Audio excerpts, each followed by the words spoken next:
నీకు మాట్లాడే అర్హత లేదు. ఎందుకంటే ఇక్కడ చూడండి, ఈ వెనక కూర్చున్న లైన్ మొత్తం ఇన్క్లూడ్. ఒక్కసారి ఈ మహిళలందరినీ ఫోటో తీయండి ప్లీజ్ దయచేసి. వీళ్ళల్లో ఇన్క్లూడింగ్ నన్ను కూడా, నీ వైసీపీ కార్యకర్తలు వీళ్ళల్లో ఒక అమ్మాయి, నీ వైసీపీకి సంబంధించిన ఒక విధవ బాత్రూముల్లో ఫోటోలు తీస్తుంటే, అనిలన్న మమ్మల్ని బాత్రూముల్లో వీడియోలు తీస్తున్నారన్న అని చెప్పని అడిగితే, ఆ అమ్మాయిలకి సపోర్ట్ చేయకుండా వాళ్ళకి సపోర్ట్ చేసి దొంగ కేసు పెట్టి ఈ మహిళలందరినీ జైలుకు పంపావు. నీకు సిగ్గు లేదా అని అడుగుతున్నా, నీకు రోషం లేదా అని అడుగుతున్నా. వాళ్ళతో పాటు కప్పిరి శ్రీనివాసుల మీద కక్ష కట్టిన నువ్వు 307A2గా నన్ను చేర్చావు. నీకు సంస్కారం సభ్యత లేదా అని అడుగుతున్నా.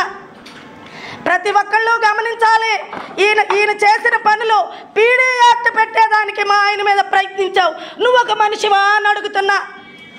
మేము కూడా వ్యక్తిత్వ దూషణ చేయాలంటే 1000 కోట్లు వేమిరెడ్డి ప్రభాకర్ రెడ్డి గారు పన్నులు చేసి సంపాదించాడు.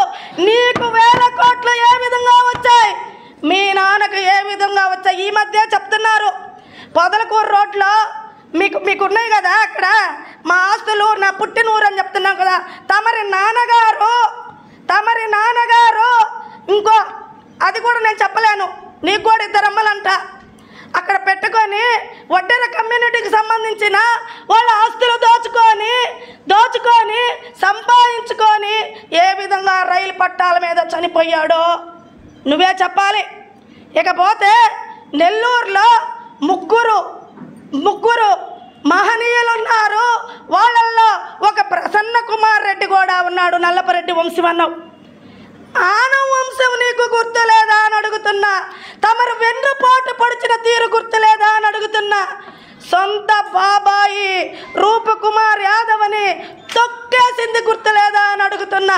నువ్వు చేసిన వెధవ పనులన్నిటికీ మసిపూసి రూపకుమార్ మీదకి నెట్టేసి నువ్వు హ్యాపీగా ఉన్నది గుర్తులేదా అని అడుగుతున్నా. నాకు నిన్ను చూస్తే అనిల్ గారు ఒకటే గుర్తొస్తుంది, చెప్పాలి.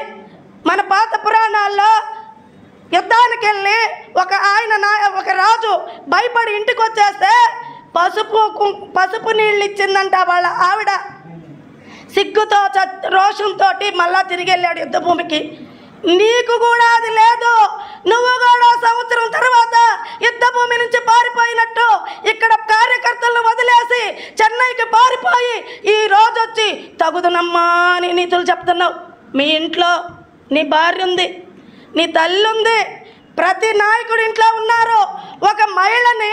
ఒక మహిళని ఆ విధంగా కించపరిచారే, ఎక్కడైనా మీ ముఖంలో పశ్చాత్తాపం కనపడుతుందా అని అడుగుతున్నా. రాజకీయాల్లోకి మహిళలు ఎలా రావాలి? రేపు మీకు మహిళా కోటా ఏర్పడితే మీ ఇళ్లలో మీ భార్యలను కూడా తీసుకురావాల్సి వస్తుంది, మీ చెల్లెళ్ళను కూడా తీసుకురావాల్సి వస్తుంది. ఆ రోజు ఇదే విధంగా మేము మాట్లాడితే మీరేమైపోతారో ఒకసారి గుర్తుపెట్టుకోవాలని చెప్పి నేను తెలియపరుస్తున్నా. మీరు మాట్లాడే ముందు ఒక కత్తి అటు ఒక కత్తి ఇటంట, అటు కత్తి ఉంటే నీకు అదే బుద్ధి. అసెంబ్లీలో ఏ రోజైతే నువ్వు జిప్పు కూడా తీసావో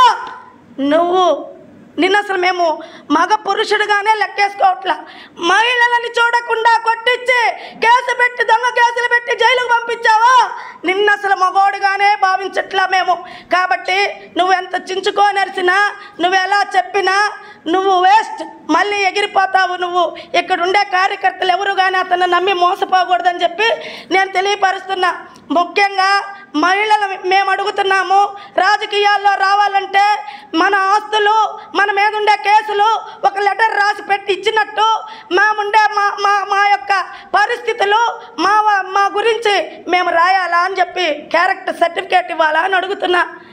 రాజకీయాలకి క్యారెక్టర్లకి సంబంధం ఏంటి అని అడుగుతున్నా. పని చేయాలి అని అడుగుతున్నా. కాబట్టి అనిల్ కుమార్ నువ్వు కానీ నోరు విప్పి మాట్లాడావంటే నీ చిట్టా విప్పాల్సిన అవసరం ఎంతైనా ఉంది అని అడుగుతున్నా. నీకు ఇప్పుడు ఏంటంటే మళ్ళా జగన్మోహన్ రెడ్డి నిన్ను మెచ్చుకునేదానికి, మళ్ళీ నెల్లూరు ఇన్ఛార్జ్ ఇచ్చేదానికి తెగ తంటాలు పడుతున్నావు. ఆ పప్పులేం ఉడకవు. ఎమ్మెల్సీ చంద్రశేఖర్ రెడ్డి తప్పుకునే రకం కాదు, జారుకుంటూ ఎక్కే రకం. కాబట్టి నువ్వు వృధా ప్రయాస. మహిళల్ని కించపరిస్తే ఎవరైనా మహిళే, మీ భార్య అయినా మహిళే, నీ తల్లి అయినా మహిళే, నేనైనా మహిళే, ప్రశాంత్ రెడ్డి మేడం అయినా మహిళే. మహిళల్ని కించపరిస్తే ఎంకరేజ్ చేసేదానిలో నువ్వు మొదటి వాడివి. నాకు గుర్తుంది, నువ్వు మర్చిపోలా. మా సంతపేటలో ఒక మహిళతోటి నువ్వు స్క్రిప్ట్ రాయిచ్చి నువ్వు చెప్పి ఆ రోజు కూడా నన్ను అలాగే చేసావు. రెడ్డి కానీ, అనిల్ కుమార్ కానీ, ఇంకొకరు కానీ మేము రాజకీయాల్లో నుంచి పారిపోతాం అనుకుంటున్నారేమో. మేమేం పారిపోము. ఆకాశానికి ముఖమెత్తి ఉమ్మూస్తే మీ మొహానే పడేటట్టు మా మహిళలను కించపరిస్తే మీరే సర్వనాశనం అయిపోతారు. ఆ రోజు చెప్పా, నన్ను కళ్ళ నీళ్ళు పెట్టించావా అని, నువ్వు ఓడిపోతావు. 10 నియోజకవర్గాలు తెలుగుదేశం కూటమే గెలుస్తుందని చెప్పా. అదే విధంగా గెలిచింది. ఇదే రోజు మరలా ప్రశాంత్ రెడ్డి మేడం గారు ఈరోజు బయటకు వచ్చి మామూలుగా మాట్లాడచ్చు. కానీ ఆమె మనసు ఎంత క్షోభపడిందో, ఎంత మానసిక వేదన అనుభవిస్తుందో ఒక మహిళగా మేమే కానీ బాధపడాల్సి వస్తుంది.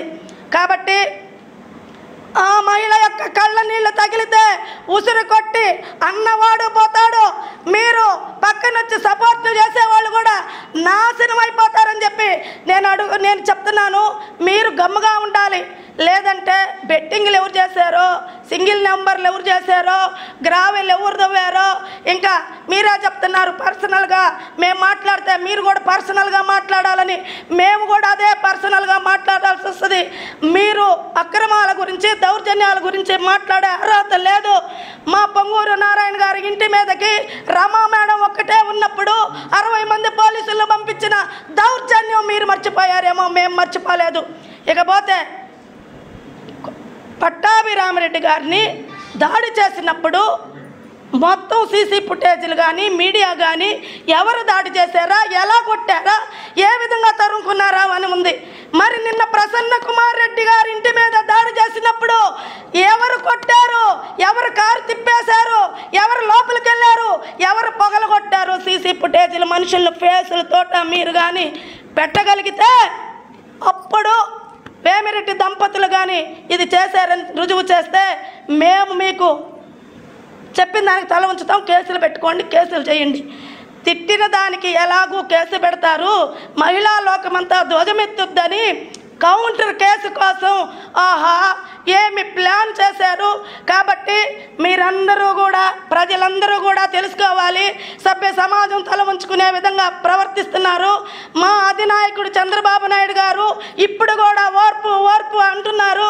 దయచేసి మీడియా సమక్షంలో చంద్రబాబు నాయుడు గారికి ఒకే విన్నపం చెప్తున్నా, ఏ మహిళనైనా కించపరిస్తే మీరు కిరణ్ గారికి ఎలా అరెస్ట్ చేశారో 24 గంటల్లో, అదేవిధంగా 24 గంటల్లో అరెస్ట్ చేయాలని ఈ ప్రసన్న కుమార్ రెడ్డి ప్రశాంతి మేడం గారికి క్షమాపణ చెప్పాలని తెలియపరుస్తూ, నీకు గతంలోనే చీరా సారా గాజులు పంపించాల్సింది ప్రసన్న కుమార్ రెడ్డి, మిస్ అయ్యావు. మరలా చీరా సారా గాజులు తెచ్చిస్తాం, అంతేగాని మేము మీ ఇళ్ల మీదకి వచ్చి ఏమి చెయ్యము. కాబట్టి మహిళల్ని కించపరచడం మానేసుకుంటే వాళ్ళని, లేదా సర్వనాశనం అయిపోతారని హెచ్చరిస్తున్నాను.